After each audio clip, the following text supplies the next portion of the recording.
Welcome to the Salmon Runs YouTube. Enjoy the video.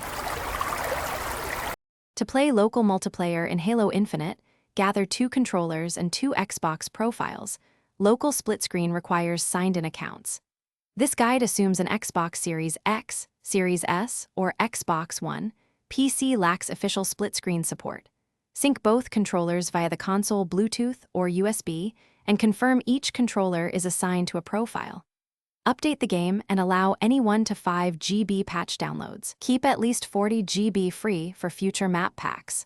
Reboot the console after updates to ensure controllers reconnect cleanly. Launch Halo Infinite on your Xbox console and sign in both accounts.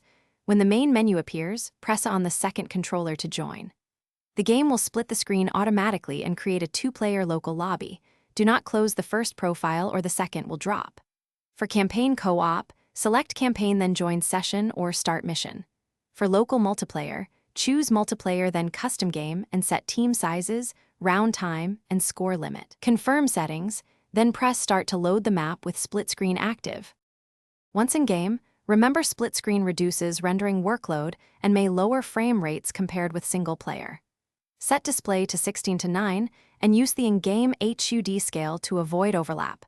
Try HUD 0. 8 to keep information readable on each half.